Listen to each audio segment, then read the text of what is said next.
welcome to Radio Tiny House. I'm Barry Smith. And I'm Beth. And we're here today to bring you more excellent news and fun stuff on tiny houses and shed homes. That's what we do. Welcome. Today is Tuesday, December 22nd, and we are just 3 days from Christmas, which is why we're wearing our ugly Christmas sweaters. I got mine because this looks exactly like my Uncle Bruce, who is no longer with us, sadly, but it looks exactly like him. True. I don't think he ever did the lumberjack hat. No. And mine lights up, but the batteries are dead because I've had it so long. It's those silly hockey puck batteries. Yeah. The round, little round. Forget it. I'll just deal with it. No battery. No battery? No battery. Well, it is much more tacky with the battery flashing. But you light up every room you enter, Oh. so... Not sure what that noise was, but... I was like, meh. So, Happy Christmas. I like saying Happy Christmas instead of Merry Christmas. Whatever makes you happy. Our British friends say Happy Christmas, and our Australian cousins say, well, your Australian cousins say Happy Christmas. True. So I just like that better. So Happy Christmas. If you don't celebrate Christmas, then season's greetings. Happy New Year. Right? We're not there yet. Let's just do one holiday at a time. Oh, well, okay. So you don't want to get too far ahead of ourselves? No. All right. So managing what I can, little at a time. Today we're going to be talking about, I think we've finished decorating for Christmas. Well, I have a plan, but I don't know if I'm going to get that far.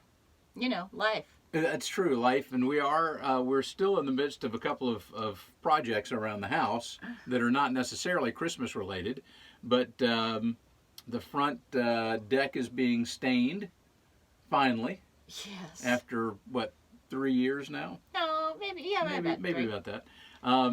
And Beth has invented some cabinets. Yes, for that's exciting. That's around our fireplace. Our fire topic today. Yes, so that's kind of cool. It'll be nice to have something there because it's been this big wall. This big wall with big TV and a small fireplace. Itty bitty fireplace. So we're about done with Beth will surprise us with Christmas decorations. Yeah. And of course we still have our Yuletide tree growing out of Barry's head.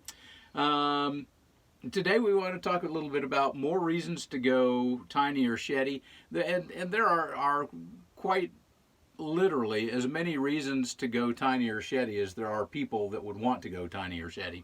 So this is certainly not all encompassing. We talk about the things that interest us or the things that people say on our Facebook page or comment on our videos. And if you have an idea and you want us to talk about why you've gone sheddy, then let us know. Just let us know in the comments below. Send us an email at radiotinyhouse@gmail.com. Comment on the Facebook pages. Why you've gone sheddy. Why you've gone tiny. It's always interesting to find out other people's reasons for doing that. But today we wanted to talk about one of our main reasons was to have a family compound. Right. So, I thought that I was being weird. I've always dreamed about having, there's that. I've always dreamed about having a family compound, and so I set out on this adventure thinking that we would eventually have everybody have a house here. As we talked about a little bit, our Atlanta daughter is not interested. Not at all. Which is fine. But our other daughter lives on our property with us, and we were able to build her a house and ours. And so, a lot of people think that's a little crazy, but honestly, in our group, we have about 2,500 people now in our Tiny Houses Shed Homes Facebook group. And I see this conversation come up over and over again.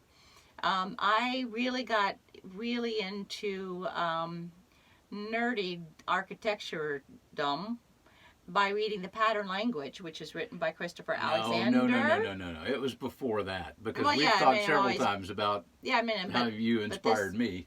But this was really into the nitty gritty. And it's like a reference book about how things work. I think I've mentioned this before on the podcast, but one of the things I talk about is having places for people to age in place. Right.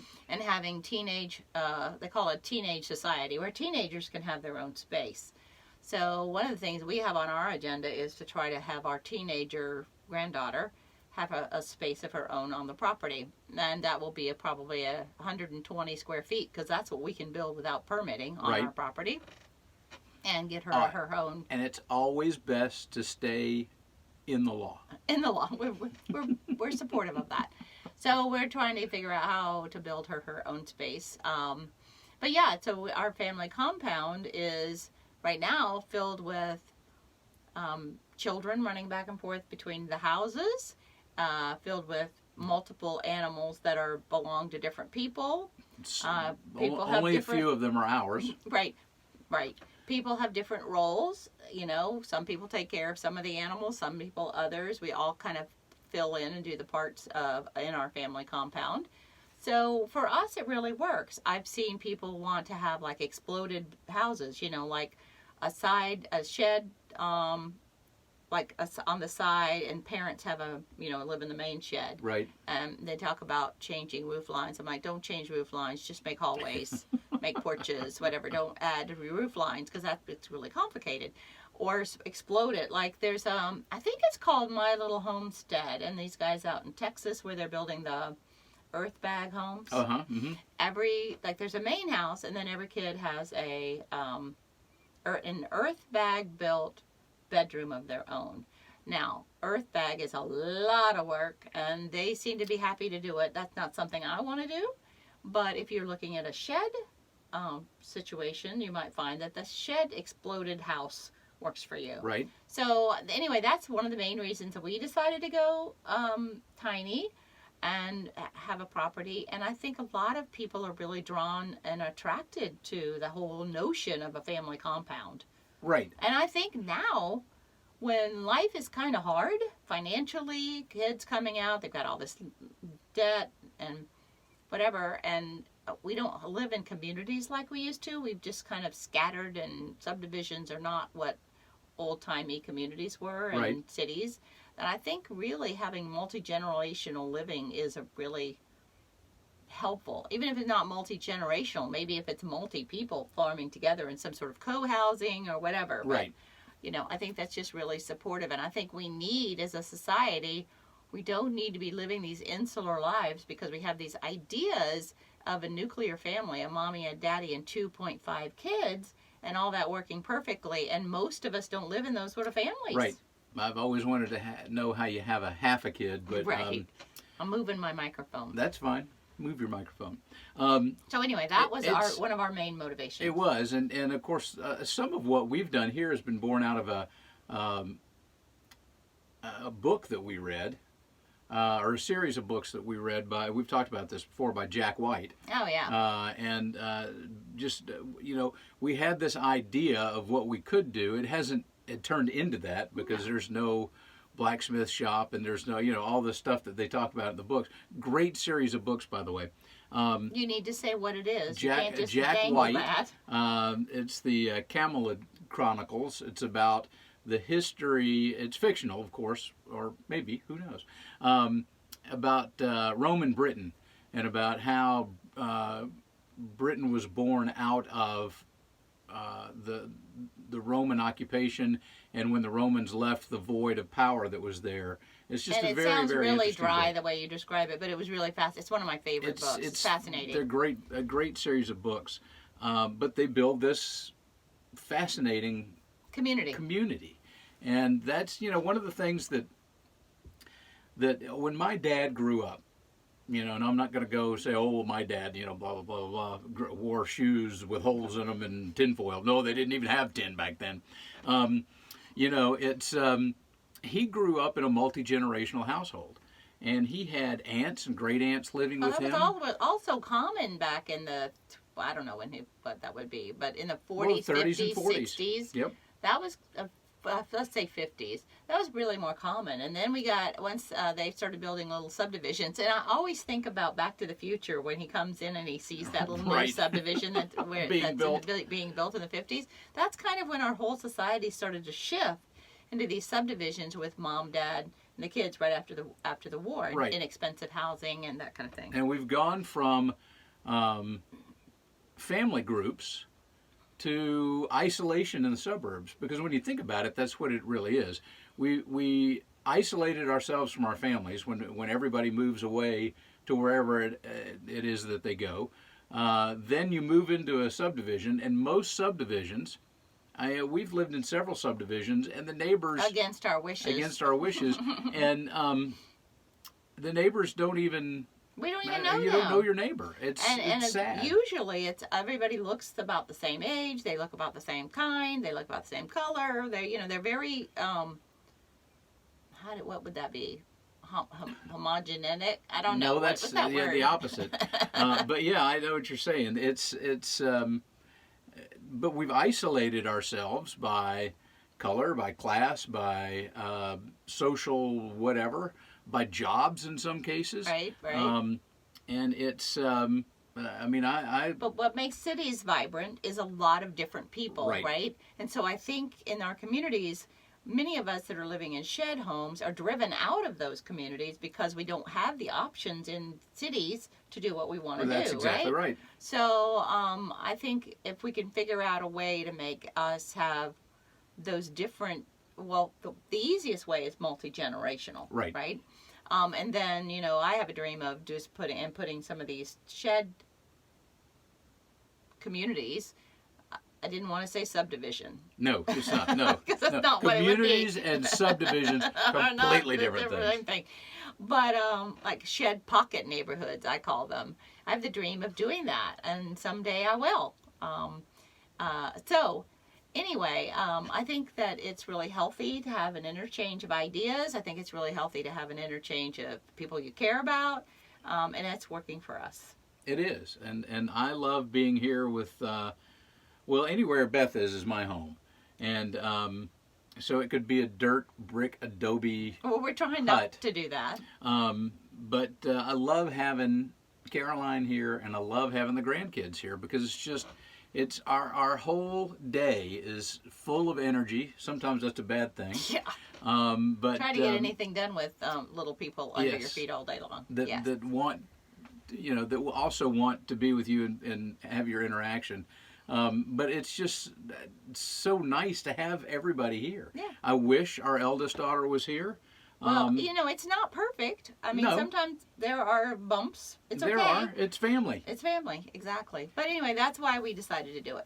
So that's right. But that's not the topic for today. No, but again, you might have your own reason to do that. But research those books. COVID, it's a good time to read a book. Yeah, true. And they're on Kindle. That's the important thing. They are on Kindle. That's right. Jack White, Whyte. So today's topic is fire, something that we're a little familiar with, right? Primarily because of the daughter that lives on our property with us. Exactly. So I wanted to do a fire episode, and last week we were talking a little bit about fire. So this is going to be kind of a good, bad episode. Right? The first thing I want to... Good, bad fire? Yeah, right.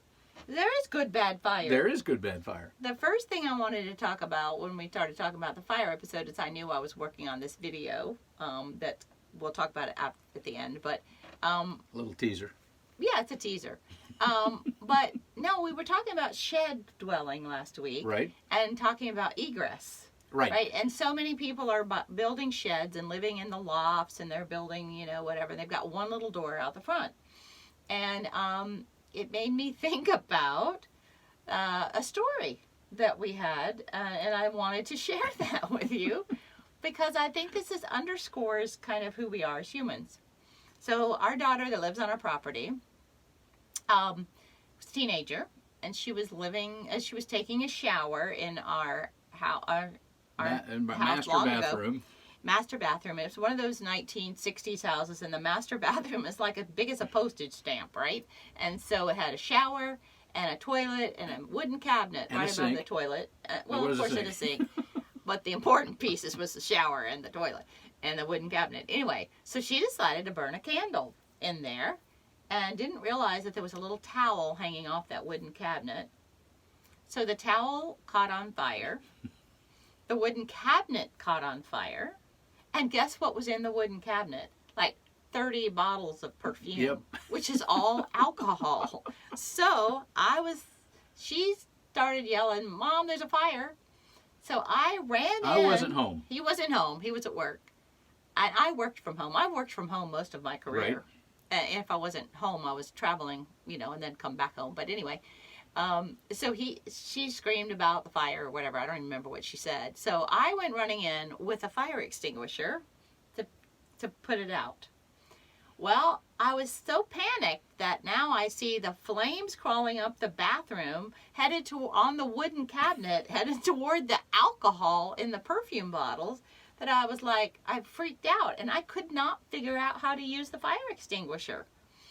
So, and all she had to do, I think, was pull the pin and shoot the thing. Yes. But I was like, I don't have time to figure this out. So we started taking water out of the shower and the sink and throwing it on the fire in the whatever, and got the thing out. Well, which was really a stupid way to approach it. And so now whenever I look at any of the little fire extinguishers we have, and we have one up here, we have a couple in the house. Right. I always think about, now how would I make that work? I've never tried to shoot a fire extinguisher. So the things that I would want to take away from my story is two things. Number one, in your shed, fire can happen, and it happens really fast. Right. Caroline putting that candle and the towel, didn't realize the towel was near enough the candle to ignite it. Yeah, I mean, I probably wouldn't have done it, but she was a teenage girl, right? She wanted a candle while she was taking a shower, which is fine. But the other thing is, it wouldn't be it would be pretty inexpensive to have a test run of your fire extinguisher, right? Right. So I'm going to do that.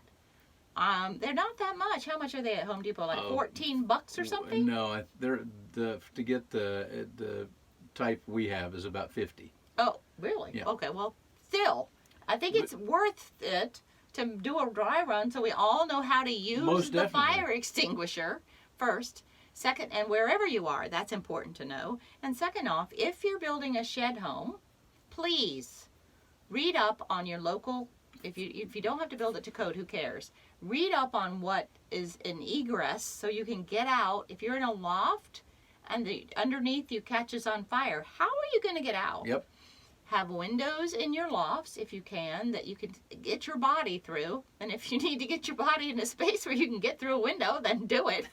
And secondarily, have another exit. Right. Right? Especially if your kitchen is up by the front door and something in your kitchen catches on fire, how are you getting out?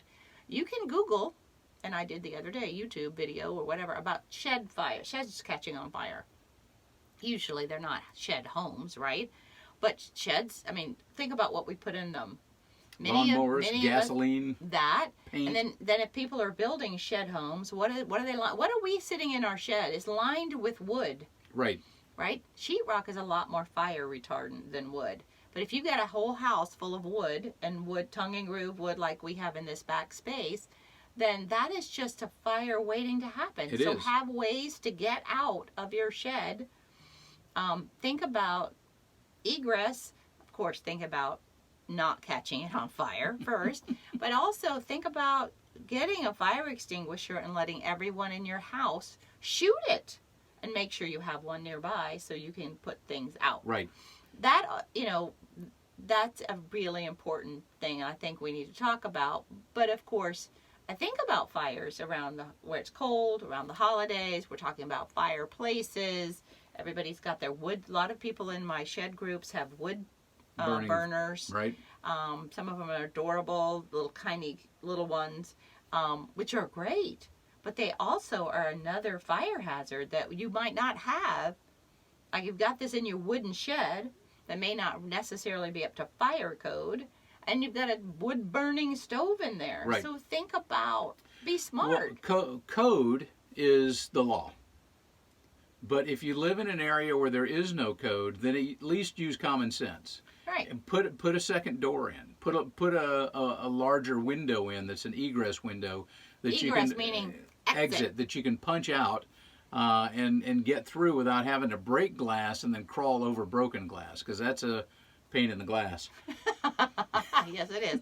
Now, our daughter that lives in tiny house 1 her house, her upstairs windows are egressable, if that's a word, but it's really high, and if they had to jump out, they'd probably kill themselves. So we bought her a ladder.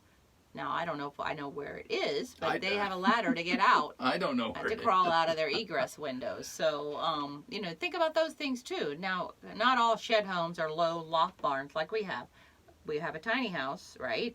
A Tuff Shed, and our second story windows would be hard. We don't have a ladder. No. We probably need one. Yes. So, but think about fire, and think about, particularly if you're putting something like a wood burning stove, or you have wooden walls. These are important things to make sure you're keeping your family safe. Right.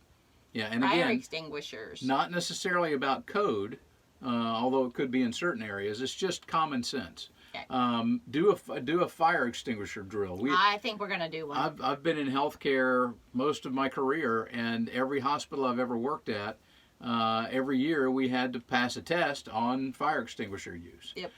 It's a big thing if you. Well, clearly I hadn't passed that test when it was time to have that fire extinguisher experience. So honestly, I've never even tried, and I'm gonna.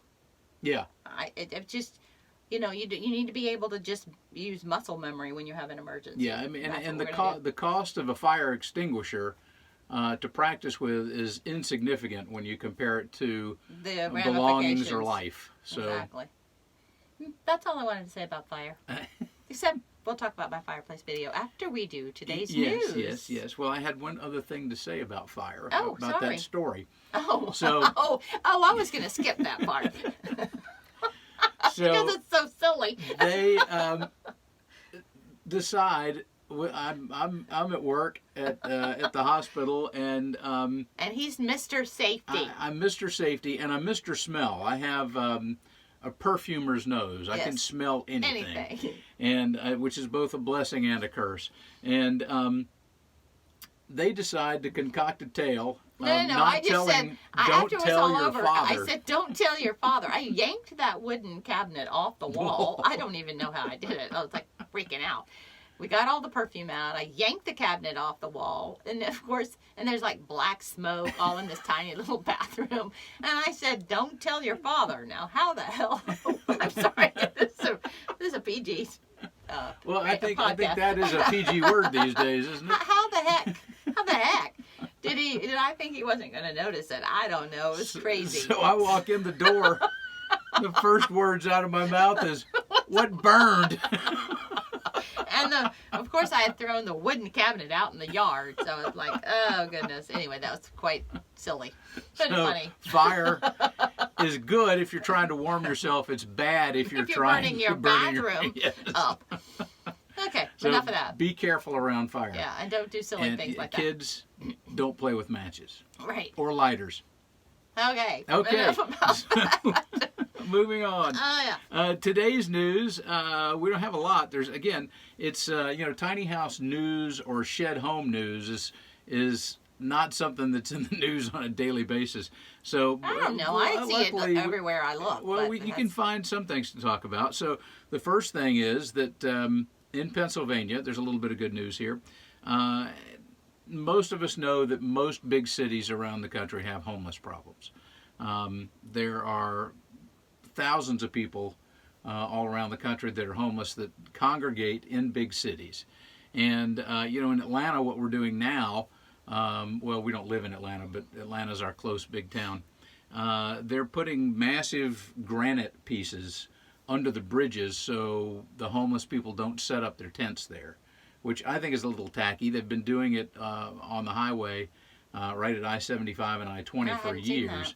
And so now they've decided to put these big chunks of granite there, so people, or gravel rather, so people can't do that. In Pennsylvania, there is an advocacy group that is now fighting for and working with the state legislature to pass laws that will allow them to create tiny house communities for homeless people in Philadelphia.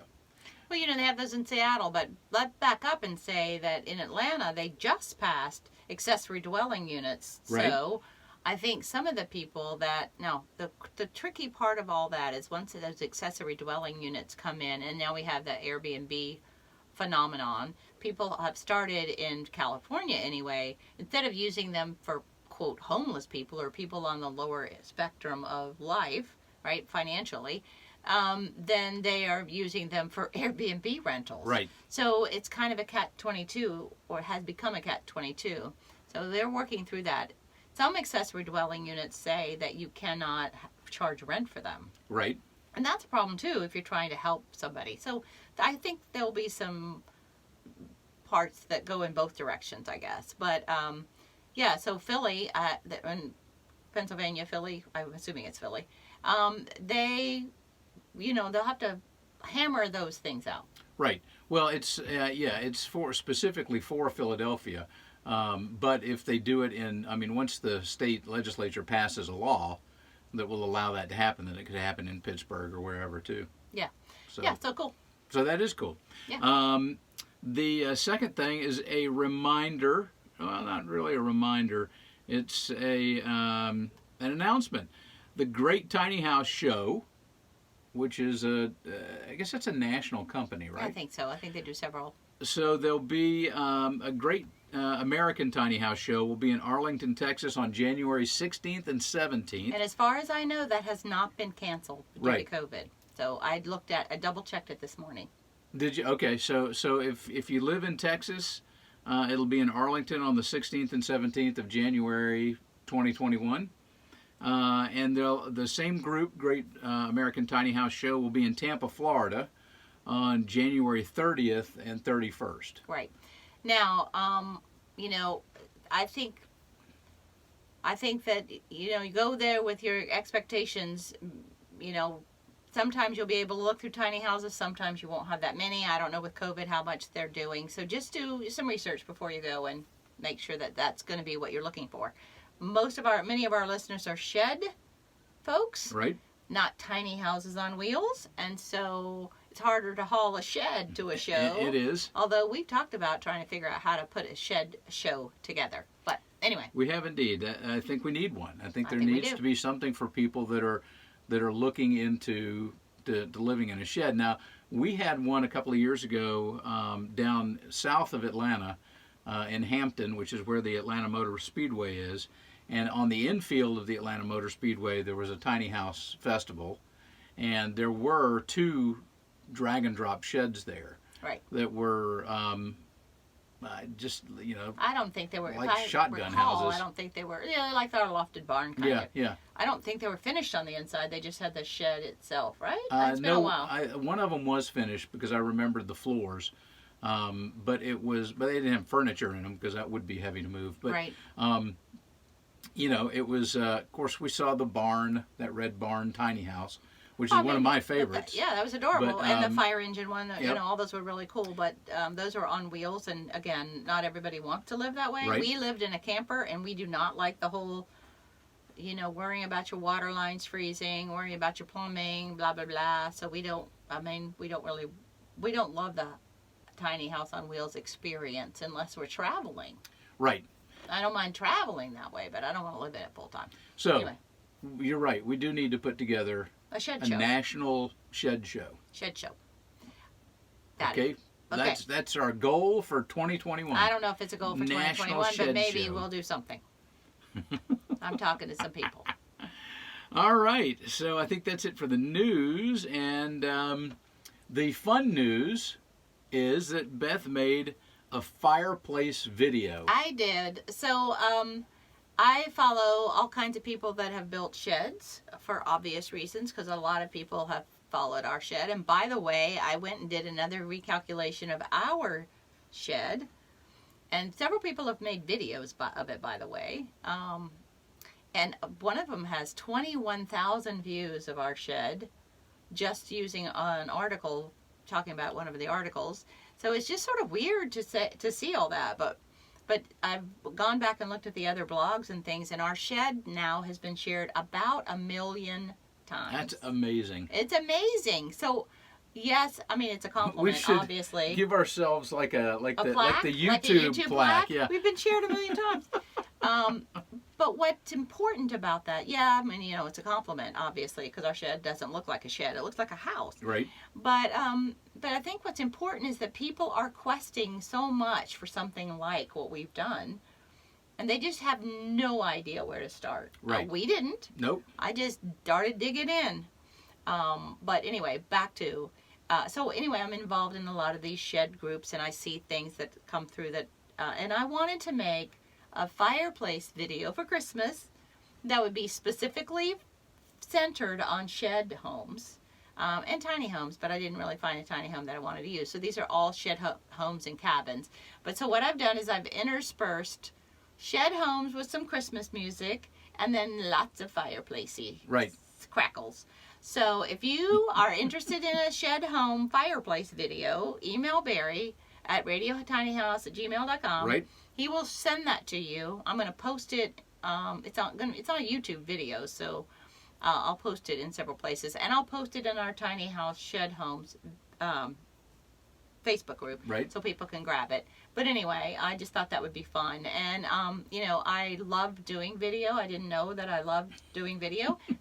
It's such a time sucker, though. Oh my gosh, it takes forever. I've been trying to work on the beach video. Right. But then we had Radio Tiny House. Anyway, there's just so much time in our internet. You know, we have some uploading problems. But tomorrow the phone comes. Maybe today. Maybe today the phone comes. We're getting a new 5G phone that either will be awesome or kill us with cancer. So we'll find out that. But yeah. And we live, our tower that's about a mile away from the house. You can see it from our house. Is a 4G and 5G equipment on it. So I got my hand slapped through AT&T this week because I had been uploading videos with my hotspot, because our upload speed is so bad. And they're like, if you don't stop doing that, you're going to be reduced down to 128 something kilobytes. Whatever. I'm like, okay, I'll behave. So anyway, but I think it's I've been uploading this video to YouTube for 12 hours. Right. But it'll go. I think I'm at like 80% before I came up here. But anywho, we're gonna get past that. We are. YouTube is hard in the rural setting. Most everything else we don't have any trouble with. No, it's just uploading to YouTube. Yeah, the podcasts go quickly. You know, pictures go quickly. It's just the videos that are tough. Problematic. So that's kind of where what I've got cooking right now. I think it's gonna be fun and cooking on fire. Cooking with and gas. It's not gas, it's wood. Right, it's wood. All right, anyway. Well, there weren't any gas fireplaces in there, were there? They're all wood burning, it looks like. Yeah, all wood burning. I chose to use wood burning stoves and very cabiny fireplaces. That's because that's who we are, right? Yep, that's exactly who we are. Okay. So anyway, if you want that, send us a line at radiotinyhouse@gmail.com, and we'll send you the link. Get you the link to it. Coming up on a couple of new shows. Yep. We've got Beth is going to talk to, well, I guess we're going to interview her, right? Yeah. So we're going to interview someone that has turned a railroad camp car into a tiny house. Yep. And she's written a book about it. Cool. So that'll be fun. Yep. And then we're going to also interview a shed builder who takes his sheds, I'm assuming. I don't know exactly what he's doing yet. He's doing Airbnbs, but I don't know if he's doing it out of sheds, but he's a shed builder. So I'm trying to figure out what he's doing exactly and why. If he's not doing them out of sheds, why? Okay. So that'll be an interesting conversation. That will be interesting. Both of those are coming up in January. And then in January, and I didn't tell Barry this, I'm going to do another workshop within my tiny house group on Facebook about buying land. That seems to be the big sticking point for everybody. Right. And I just did one that was kind of like get started, get her done in 2021. It talks about land and all. Oh, sorry, hit my microphone. Talks about all those things, but really, land is the first sticking point. Right. Where I can do it, how I can do it. And I'm doing research every day, state by state, about where and how and who. So as that continues to evolve, what I'm doing is I'm doing these live so I can answer people's questions, Right. as opposed to trying to sell some online course that you can never get your questions answered. So I'm doing them live in a Facebook group, so I can help people individually. Oh, well, in a group setting, but help answer their questions individually. Right. So I'll do that land workshop, and as I get that put together and know the dates and everything, we'll put that back up here in the podcast. Yes, we will put that in the podcast. In the podcast. Yes. Soon, I'm going to have to obviously pick a date. Yeah. Now you need to do that. I wasn't going to do anything in January because I just done one in December. Well, but that's a good way for people to start the year. Right, and so many people are coming into our group. We're like getting 50 people or so a day into our group, and what do they always ask is, where can I do it? Yep, where can I do this? So I just really feel like I've got to help people keep going on their search. Very good. Excellent ideas. Excellent. The class was good. Yeah, my The topics were good. Yeah. And now the land one will kind of be a breakout from that because it'll be a full session on land. The other one had a chapter, if you will, about land, but this is going to be digging in deep too, and it can be a little overwhelming. So I would try to keep it a little try to make it easy for people to understand zoning and permitting and land and where you can buy it. So I'm trying to help, like, the people in the group when they come, I will have researched where they're trying to find it, so I can really help them speed along. The search for land also can be kind of frustrating because you have, a budget that you're looking at that you need to stay within. When we started looking for land, once we moved back to Georgia, when we lived out in Washington, land was just ridiculously expensive, or it was, absolute desert. Land right now is really skyrocketing, and the question of the day is it going to continue, or do you buy now or later? And my answer right now is buy now, quick. Buy now, quick. Yep. Buy quick. Yep, so anyway, we'll do that. So anyway, so I think that's it. I think for that's today. it. Rhapsody in Blooms. Yep. Contact us at radiotinyhouse@gmail.com. Visit us on our website, radiotinyhouse.com. Visit us on Facebook. Enough. You can find us. All those things. You can find us somewhere. If you look at Radio Tiny House, you'll find us.